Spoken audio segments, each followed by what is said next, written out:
Hoje, muito feliz de ver muitas pessoas aí que fazia tempo que a gente não conseguia ver, depois que a gente viajou, né? A gente acabou de se encontrando. Tem alguns irmãos ainda que estão viajando de férias, outros vão sair agora para o carnaval, mas aos pouquinhos as coisas vão se normalizando e a gente vai se encontrando para celebrar o nosso Senhor. Abra sua Bíblia no Evangelho de Jesus, escrito por Lucas, capítulo 15. Evangelho de Lucas, capítulo 15. Hoje eu quero falar com vocês a respeito da parábola da ovelha perdida. Vou ler do versículo 1 até o versículo 7. Lucas 15, 1 ao 7 diz assim: E chegavam-se a ele todos os publicanos e pecadores para o ouvir, e os fariseus e os escribas murmuravam, dizendo: Este recebe pecadores e come com eles. E ele lhes propõe essa parábola, dizendo: Que homem dentre vós, tendo 100 ovelhas e perdendo uma delas, não deixa no deserto as 99 e vá após as perdidas até que venha a achá-la, e achando, a põe sobre os seus ombros, rejubilando, e chegando a casa, convoca os amigos e vizinhos, dizendo-lhes: Alegrai-vos comigo, porque já achei a minha ovelha perdida. Digo-vos assim, que assim haverá alegria no céu por um pecador que se arrepende, mais do que por 99 justos, que não necessitam de arrependimento, ou que creem que não precisa de arrependimento. Palavra de Deus, amém? Nós estamos aqui diante de uma das 3 parábolas do perdido, que foi escrito nesse capítulo 15. Primeiro nós temos aqui a parábola da ovelha perdida, onde de 100, uma se perdeu, 1%. Depois nós temos a parábola da dracma perdida, onde de 10, uma se perdeu, 10%. E depois nós temos a parábola dos 2 filhos perdidos, que de 2 os 2 estavam perdidos, um dentro de casa e outro fora, 100% se perdeu. Aqui nós vemos a respeito da condição humana completamente perdida, alienada, obstinada contra Deus, e a ação da Trindade nessa ação de resgate. A primeira parábola, a parábola da ovelha perdida, fala da ação de Jesus Cristo, a pessoa de Jesus Cristo. A segunda fala da ação do Espírito Santo de Deus, e a terceira fala do Pai. E eu pretendo em próximas oportunidades ministrar sobre cada uma dessas parábolas. Hoje eu quero falar a respeito de Jesus Cristo no resgate da humanidade que estava perdida. Nós vemos aqui essa semana algumas cenas muito fortes lá em Petrópolis, né? Eu sou do Rio de Janeiro, da cidade do Rio de Janeiro, e lá de fato tem muitas montanhas e o pessoal monta casas, situações assim que não dá para acreditar. Sinceramente, eu não consigo entender por que as pessoas montam a casa onde eles montam. Talvez alguns falam que é porque não tem condições, mas igual eu sempre falei, poxa, para ser pobre, montando uma casa num vale, que você sabe que todo ano chove, todo ano morre um monte de gente, vamos ser pobres aqui na periferia de Londrina, em qualquer canto, é melhor, pelo menos você fica pobre, mas sobrevive. Vive até melhor, porque às vezes você paga um aluguel muito caro nessas casas. O cara paga R$1.000, R$1.500 para morar num montado ali. E todo ano acontece as mesmas coisas, só que desse ano foi demais. Eu vi uma cena assim que me chocou muito. De repente um rio de lodo descendo assim, com tudo. Eu não sei se vocês viram essa cena que filmaram. E aí tinha um ônibus virado, e as pessoas começaram a sair do ônibus e tentar sair do ônibus desesperado. E a gente tem que imaginar que aquilo não é um rio para você nadar, aquilo é um lamaçal de lodo, não tem para onde correr, é lodo correndo. E eu fico imaginando o desespero daquelas pessoas ali. De repente o lodo veio vindo, invadindo, e foi invadindo o ônibus, e eles desesperados, resgatando pela janela do ônibus que já estava tombado. E uma família começou a resgatar, e talvez saiu 4, 5 pessoas pela janela.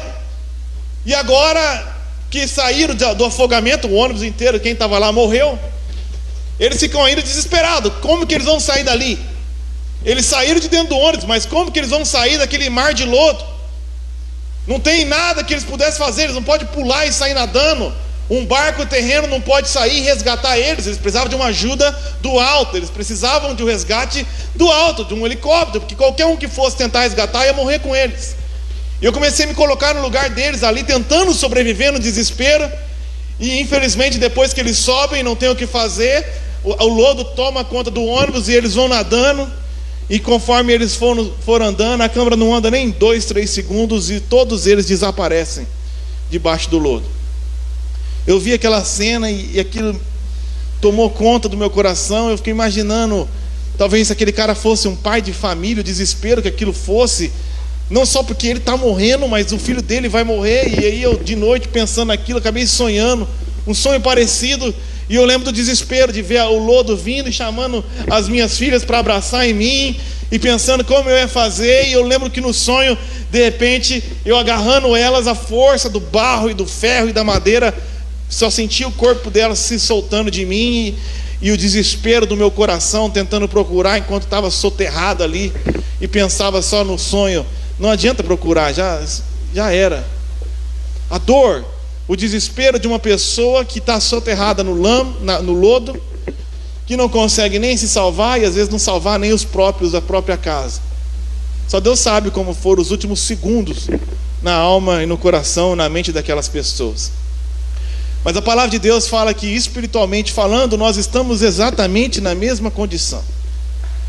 A palavra de Deus fala que nós, por causa dos nossos pecados, seja por causa das nossas limitações, ou por causa das nossas falhas, ou por causa da nossa condição, não quero dizer que, seja por escolha ou por simples condição, nós já nascemos atolados no lodo do pecado. E fato é que, por mais que a gente tente se salvar, muitas vezes, e de fato pelas nossas próprias forças, a gente não consegue socorrer nem mesmo a nós, quanto mais os nossos filhos, quanto mais os nossos, da nossa família. E a única esperança que nós temos é sermos resgatados do alto, é sermos resgatados por aquele que por nós morreu e ressuscitou. Nós estamos aqui diante dessa circunstância. No versículo 1 fala que os publicanos e pecadores, pessoas que eram consideradas a escória da sociedade em Israel, no versículo 1, estavam reunidos para ouvi-lo. Pessoas que já nasceram em condição de pecado e que a religião não tinha nada para oferecer. Pessoas que não tinham condição de se resgatar a si mesmo. Pessoas que eram como essa ovelha que estava perdida, sem chance nenhuma de subir. E o texto fala que alguns fariseus olharam para Jesus andando com eles e falando: nossa, esse cara recebe e come com pecadores. Então Jesus começou a lhe contar essas 3 parábolas. A parábola tem que ser lida diante de um contexto que Jesus está dizendo como resposta para aqueles fariseus a respeito da missão que ele veio fazer aqui na terra. Jesus veio a essa terra aqui para resgatar aqueles que estavam perdidos. Jesus veio do alto para resgatar aqueles que, atolados no lodo do pecado, no lodo da sua limitação, não tem condições nenhuma para se salvar ou salvar os seus. E não existe outra esperança a não ser esticar os braços para o alto e esperar um resgate do Salvador. Essa era a missão. E ele faz uma analogia aqui, e nós precisamos entender a respeito dessa analogia. Ele fala que ele é o pastor e nós somos as ovelhas. Jesus coloca-nos em comparação com ovelhas, e ele coloca em comparação como um bom pastor. E nós temos que entender que só podemos receber o resgate daquele que veio do alto. Quando ele chegou para Nicodemos e falou assim: se de fato você não nascer do alto, você não pode se tornar um filho de Deus. Eu fico imaginando aquele pai, naqueles últimos segundos, enquanto ele estava em cima do ônibus, e talvez ele perguntou, como o Chapolin, né, Colorado, falava: e agora, quem poderá nos socorrer? E agora, o que eu vou fazer com a minha família? Eu vou jogar eles aqui? Eu vou para onde? Quem que vai vir me salvar? O máximo que as pessoas podiam fazer é continuar filmando. A palavra de Deus fala em Romanos capítulo 7, um texto muito conhecido, 24. O apóstolo Paulo fala exatamente isso. Ele fala: miserável homem que sou, quem me livrará do corpo dessa morte? Miserável homem que sou, quem pode agora me socorrer? Porque eu tento, eu acordo na segunda-feira, eu saio do culto e falo: agora eu vou viver, eu vou me livrar desse pecado, dessa tormenta, dessa angústia, desse medo, dessa depressão, dessa ansiedade que me atormenta. Mas é como essa família é mais forte. Quem irá nos socorrer? A história desse texto, o contexto desse versículo é muito forte, porque na época, quando alguém cometia um crime, cometia um assassinato, se eu fosse lá e fizesse a besteira de matar o Tiago, o meu crime era um crime de morte. Mas algumas vezes a punição da morte era feita da seguinte forma: eles amarravam o corpo da pessoa que eu matei nas minhas costas, e agora eu andaria com o corpo com o peso da culpa do pecado que eu carreguei nas minhas costas. Enquanto o Tiago fosse apodrecendo, ele ia apodrecendo o meu corpo também, e eu ia carregando nos ombros o peso do castigo do crime que eu cometi, até que inevitavelmente, com o corpo morto nas minhas costas, com a podridão do corpo, eu fosse contaminado e fosse morto também. Mas essa pessoa tinha uma opção, ela tinha uma opção de resgate.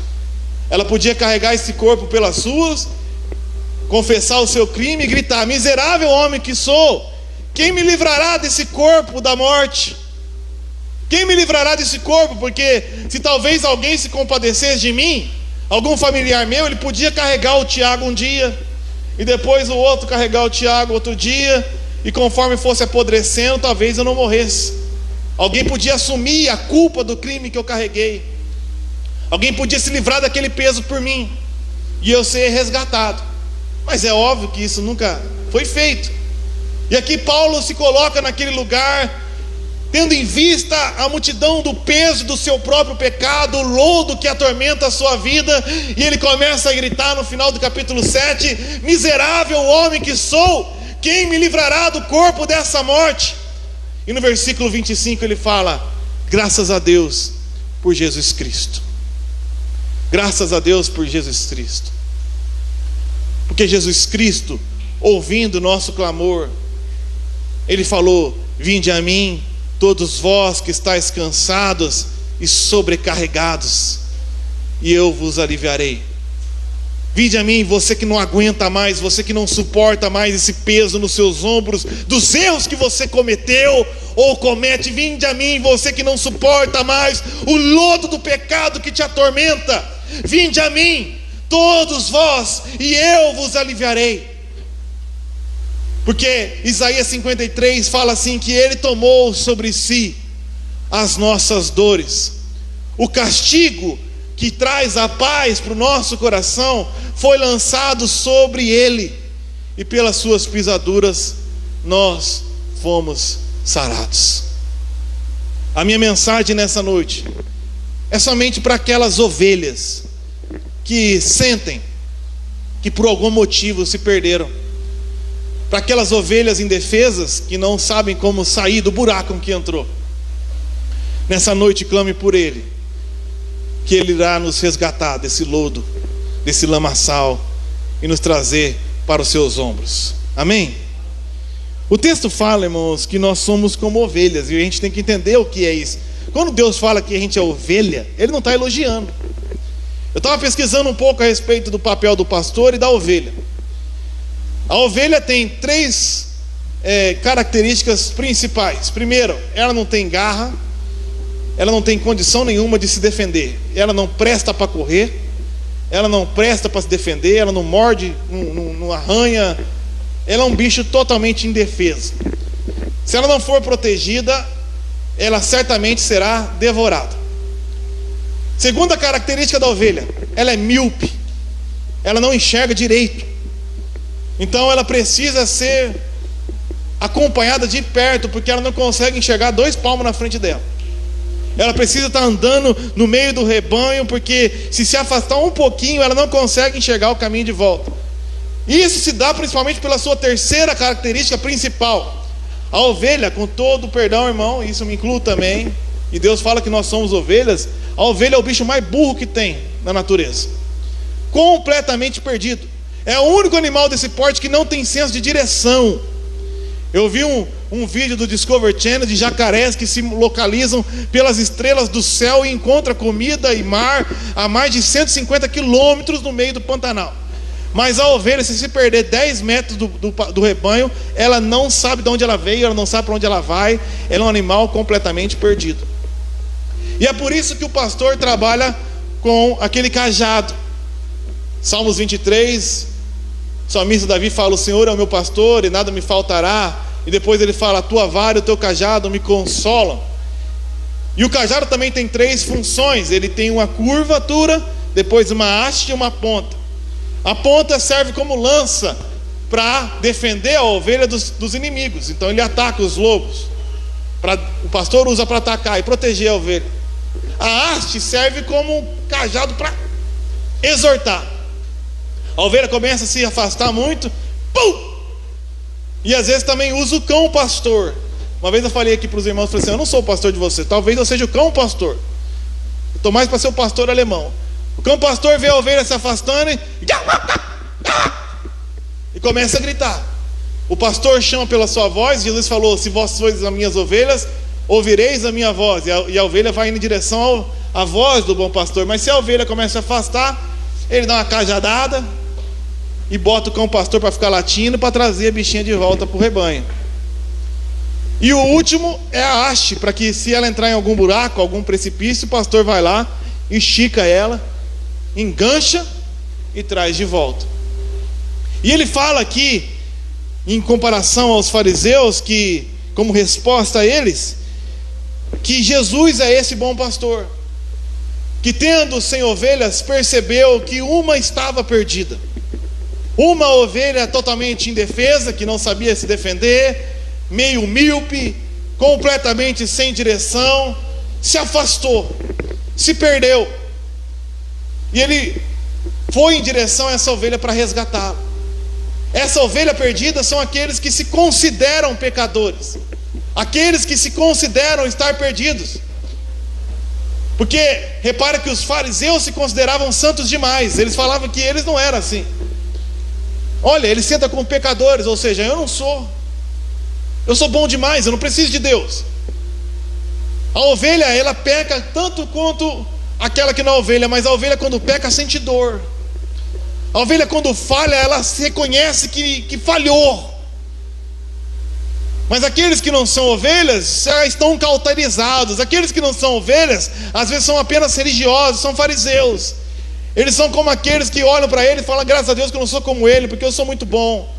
Eu não preciso, eu não falho, eu sou perfeito, eu não peco. Eu não preciso de um salvador, eu mereço. Os fariseus, os religiosos chegam perante Deus e falam assim: cadê a bênção? Eu estou fazendo tudo certo, eu dei o dízimo, eu fui na igreja, faz a tua parte. Mas aqueles que são ovelhas são como o publicano que fala para Deus: tem misericórdia de mim, porque o mal que eu não quero eu faço, e o bem que eu quero eu não consigo fazer, porque eu tento, mas vira e mexe eu falho. Tem misericórdia de mim. Estes são as ovelhas do Pai. Estes são as ovelhas do bom pastor. E o texto fala uma coisa muito impressionante, porque o pastor vai até a ovelha, e agora ela está ferida, resgata a ovelha, e olha o que fala aqui no versículo 5: quando a encontra, coloca alegremente sobre os ombros. Agora a ovelha ferida está sobre os ombros do bom pastor. Aqui nós aprendemos 3 coisas sobre a obra de Cristo no nosso resgate. A primeira é que nós fomos incluídos nos seus ombros na cruz. Romanos capítulo 6 fala que não apenas Jesus morreu por nós, mas nós morremos com Cristo naquela cruz. O castigo que nos traz a paz estava sobre ele. Quando Jesus estava na cruz, sobre os seus ombros estavam a mim, estava a você que nele crê. Todo o peso do meu pecado, da minha culpa, o meu velho homem, estava crucificado com Cristo. Por isso o apóstolo fala: já estou crucificado com Cristo, agora vivo não mais eu, mas Cristo vive em mim. O lado bom de ser uma ovelha, mesmo uma ovelha que se perde, é que se você de fato é uma ovelha que ouve a voz do bom pastor e se arrepende, nós fomos incluídos com Cristo na sua morte. E se fomos incluídos com Cristo na sua morte, fomos incluídos com Cristo na sua ressurreição. Por isso que fala que juntamente com ele, Efésios 2, nos ressuscitou e nos fez assentar nos lugares celestiais em Cristo Jesus, porque todos aqueles que morreram com ele, também com ele foram ressuscitados. A segunda coisa que nós aprendemos sobre estar sobre os ombros é que quando você está sobre os ombros do bom pastor, ele intercede por você. Você tem que entender alguns símbolos do Velho Testamento. Quando o sacerdote ia orar pelo povo de Israel, no Velho Testamento, ele colocava sobre ele uma chamada estola sacerdotal. Era uma peça de roupa que vinha com o peso sobre os seus ombros, tipo um colete. E nesse colete tinha pedras preciosas pesadas das 12 tribos de Israel. Cada pedra representava uma parte do povo de Deus. Então, quando o sumo sacerdote, revestido nos seus ombros com o peso do povo de Deus, ele ia perante o Santo dos Santos uma vez por ano, e ali ele apresentava perante Deus a intercessão pelo povo. Repara que ele ora pelo povo. Então todos nós agora na nova aliança, que estamos sobre os ombros de Cristo, Hebreus capítulo 4 fala que temos em Jesus Cristo um sumo sacerdote, que em tudo foi tentado, mas em nada pecou, e que intercede por nós, com gemidos inexprimíveis. Por isso agora nós podemos ter ousadia, e alegria, e fé, de chegar diante do Santo dos Santos para clamar por qualquer coisa necessária. Porque mais do que eu, ou a Renata, ou o ministério de intercessão, se você está sobre os ombros do bom pastor, ele mesmo intercede por você dia e noite sem parar. O próprio Jesus Cristo, como nós podemos ver na sua gloriosa oração de João 17, e ele fala: não oro por mim, mas oro não pelo mundo, mas para aqueles que são os meus. Aqueles que são ovelhas de Cristo recebem constantemente a intercessão do seu amado. Mas o mais interessante, e aqui fica uma espécie de insight e de provocação de Jesus com os religiosos, e ele vai fazer isso também na parábola dos filhos pródigos, é que depois que o bom pastor encontra a ovelha perdida e lança ela sobre os seus ombros, o texto fala que depois de encontrá-la, quando encontra, coloca alegremente sobre os seus ombros e vai para onde? Vai para casa. Ele fala aqui no versículo 4: qual de vocês que possuindo 100 ovelhas, perdendo uma, não deixa 99 no campo? Não deixa 99 no pasto? Não deixa as 99 no deserto? Onde as 99 ficou? As 99 ficaram pastando. As 99 que não o pressuposto aqui é do arrependimento. As 99 que entende que não precisa de arrependimento permanecem no deserto. Mas a ovelha perdida que se arrepende foi colocada sobre os seus ombros e foi levada para casa. O terceiro pressuposto que nós aprendemos sobre estar sobre os ombros do bom pastor é que as ovelhas que se arrependem desfrutam da intimidade com o bom pastor. Isaías fala: não é a minha mão que está encolhida, nem os meus ouvidos que estão tampados para ouvir essa oração, mas são os seus pecados que me afastam de vós.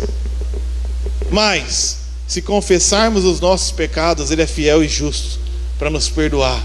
Se o meu povo, que se chama pelo meu nome, me buscar e orar e se converter dos seus maus caminhos, então eu ouvirei dos céus.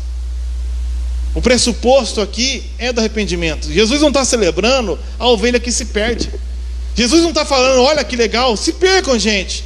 Não é como o filho, quando ele dá a bronca no filho mais velho, porque o filho mais novo foi lá e gastou tudo. Não façam isso, não.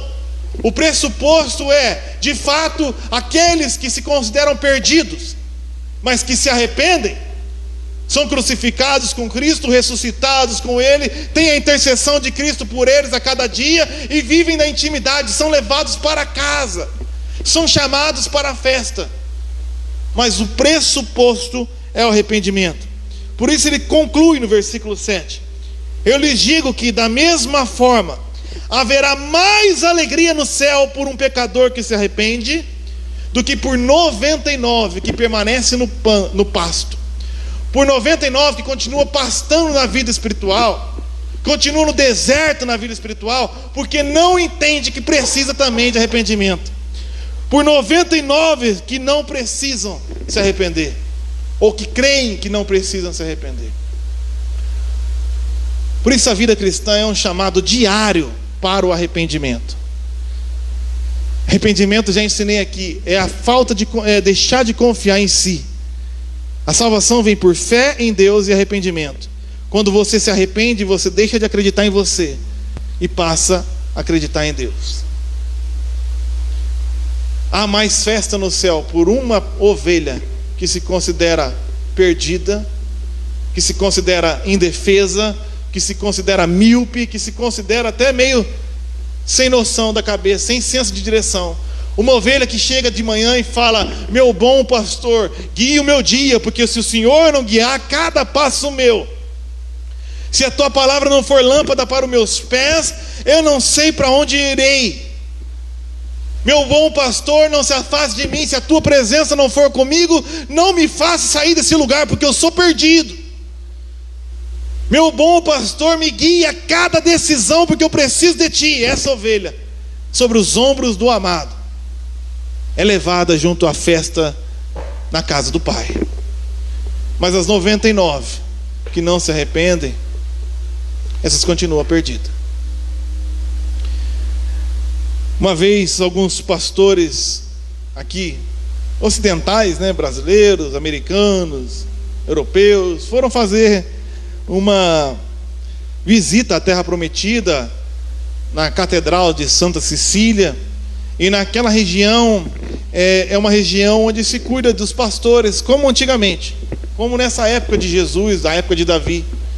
E eles começaram dentro do ônibus a olhar assim uma pastagem e ver aqueles rebanhos de ovelhas e acompanhar o pastor. Eles ficaram assistindo, eles foram lá para isso. E de repente eles ficaram chocados que o pastor pegou uma das ovelhas, Fernando, e quebrou a perna delas. Pá! Quebrou, de propósito. Pegou a ovelha, quebrou a perna. Pá! E depois, como se fosse uma brincadeira, começou a enfaixar a perna da mesma ovelha. Na mesma hora que ele quebrou, ele começou a enfaixar. Aí pastor ocidental, brasileiro, americano, aquela coisa de defesa dos animais, aquela coisa que a gente tem, ficaram indignados. Desceram do ônibus e falaram: vamos falar com esse cara aí. Pediram para o tradutor chegar para esse pastor e falar: por que você quebrou a perna da ovelha? Está de brincadeira com ela? E coitada da ovelha, os direitos dos animais. E o pastor começou a explicar a cultura e a prática e a técnica deles, Fernando. Presta atenção. Ele falou assim: essa ovelha aqui, ela vive se perdendo. Ela é a mais perdidinha de todas. Ela sempre se desloca do rebanho. Nem o cão pastor dá conta dela. Ele fica latindo, mas a bicha é obstinada. Ela é rebelde, ela continua se perdendo. E o problema é que aqui tem muita serpente. Então se eles não souberem por onde andar, ela pode ser picada por uma serpente venenosa e vai acabar morrendo. E ela cai direto em alguns buracos. Aqui está cheio de espinho. Então já estragou toda a lã dela. Ela está feia, ela já está toda sem lã, não presta para nada mais. Alguns amigos meus até me falaram para levar ela para o abatedouro, porque agora essa bicha não serve. Ela não vai desenvolver, a lã dela nunca vai prestar. Então a única opção era me desfazer dela. Mas quando a gente ama muito a ovelha e não quer se desfazer, mesmo ela não tendo utilidade, a gente faz uma coisa: a gente quebra a perna dela, enfaixa de novo mas não perde. O único problema é que agora a gente tem que carregar ela sobre os nossos ombros, até ela ficar boazinha, e depois ela vai voltar, vai andar meio mancando, mas vai ser mais difícil ela se afastar, porque mesmo ela não servindo para nada, mesmo ela sendo tão falha, mesmo ela não podendo me dar muitas coisas, eu amo demais essa ovelha para simplesmente me livrar dela. Quando eu vi essa história, irmãos, eu me lembrei imediatamente do livro de Oséias, capítulo 6. Eu quero que você abra, já estou quase concluindo. Oséias capítulo 6, eu já preguei aqui. Deus mandou o profeta Oséias se casar com uma prostituta chamada Gomer. E ele fala assim: profeta, casa com essa prostituta, porque da mesma forma que você vai amar uma prostituta, eu amei o meu povo. E olha que Deus ensinou, que ele era como Oséias, e o povo dele era como uma prostituta, que vivia obstinadamente caindo em pecado e se afastando de Deus. E aí Oséias casa com essa prostituta, tira ela da vida de prostituição, dá amor para ela, cuida dela, dá casa para ela, dá família, dá tudo que a Gomer pediu, tudo que uma mulher desejava. Mas de repente essa mulher obstinada no seu pecado decide voltar para a prostituição. Ela volta a cair em pecado. Aí era o momento onde qualquer um de nós, eu faria: tchau, eu já casei com você nesse estado e você volta a se prostituir, tá, acabou, tá, tchau, fim, divórcio. Mas aí Deus fala para Oséias: não, mas volta a casar com ela, porque assim o meu povo faz comigo. Ele vive me traindo, ele vive voltando para o lamaçal de lodo, ele vive se prostituindo, mas eu amo o meu povo, eu não vou deixar ele escapar. Então o profeta vira para Gomer e fala assim: ó, eu vou tirar tudo de você, eu vou tirar tudo de você até que não lhe resta nada a não ser eu. Da mesma maneira, o Senhor às vezes faz assim conosco. Às vezes o Senhor faz dessa maneira conosco. Ele fala assim: olha, eu posso quebrar a tua perna, mas eu vou te trazer de volta, eu não vou abandonar você. Por isso no capítulo 6, no versículo 1, ele fala: venham, voltemos para o Senhor. Olha esse texto: pois Ele nos despedaçou, mas nos trará cura. Ele fez a ferida, mas nos sarará. Depois de 2 dias, Ele nos dará vida novamente, e ao 3º dia restaurará, para que vivamos em sua presença, conheçamos ao Senhor e esforcemos para conhecê-lo. Olha o que o texto fala. Ele fala exatamente isso: o meu bom pastor, porque ele fez a ferida e sarará. Ele despedaça, mas ele cura. Então, concluindo, eu queria dizer para você só uma coisa: que uma música muito antiga, eu não sei nem se é um hino ou não, e o texto, a música dizia: manso e suave, Jesus convidando, clama por mim e por ti. Eis que na porta espera velando, vela por mim e por ti. E no refrão ele fala: vem já, alma cansada vem já, manso e suave, Jesus convidando, clama, ó pecador, vem. Nós temos 2 escolhas. Se você é uma ovelha de Jesus, você tem 2 escolhas: ouvir o assovio do bom pastor. Eu não sei assoviar, mas assustou, né? E vir ouvir talvez o grito do cão pastor latino no domingo: au, au! Vem para a igreja, não se afasta do rebanho não, não dispersa não, você vai se perder. O diabo anda ao derredor, bramando como leão, buscando a quem possa tragar. A serpente está por aí, não se afasta não. A ovelha deve detestar o pastor, como tem umas ovelhas que detestam o pastor aqui. Mas é meu emprego é ficar latino. Por isso que eu falei, não sou o pastor Mateus, sou pastor alemão. Por isso que eu tenho essa cara de bravo. Au, au. Mas se você for a ovelhinha obstinada, Eu tenho uma notícia ruim e uma boa para você. Uma boa, uma ruim e uma boa. A boa é que Jesus te ama. A ruim é que Ele vai quebrar tuas pernas. E a boa é que Ele vai curar. Porque Deus não vai abrir mão de você. Aqueles que vierem a mim, de maneira nenhuma lançarei fora. E aqueles que estiverem na minha mão, ninguém as arrebatará. Ninguém as arrebatará. Então nós podemos vir ao Senhor com o coração quebrantado, contrito, ouvindo o seu clamor. Nós podemos vir ao Senhor ouvindo o latido do pastor. Ou nós podemos vir ao Senhor quando estivermos perdidos no lamaçal de lodo. Mas você vai vir para o Senhor, porque você é dele. Não digo daqueles que não são ovelhas. Não estou falando dos bodes, não. Eu estou falando das ovelhas. Voltemos ao Senhor. Vamos ficar de pé.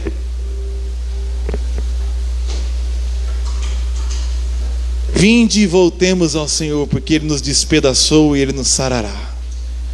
Fez a ferida e ligará. Porque o amor do bom pastor pela sua ovelha é tão grande, que o texto fala: o bom pastor dá a sua vida pelas ovelhas. O amor do bom pastor é tão grande que ele, se tiver que morrer por você, ele morre no teu lugar. Mas ao terceiro dia ele ressuscitou, e juntamente com ele nos ressuscitou. Nessa noite, talvez alguns de vocês estejam se sentindo incapacitados, talvez um pouco perdidos, talvez um pouco afastados, e talvez alguns aqui se sintam muito bem. Eu tenho dois alertas para você. Para você que se sente muito bem, você que é bom, você que pensa no pecado de todo mundo, mas não pensa no seu, cuidado para não ficar no pasto. Cuidado para não ficar perdido dentro de casa, como o filho mais velho da parábola do filho pródigo. Mas se você se considera uma ovelhinha perdida, nessa noite é a noite de clamar por Ele.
Só o Senhor pode tirar dos ombros deles a culpa das preocupações,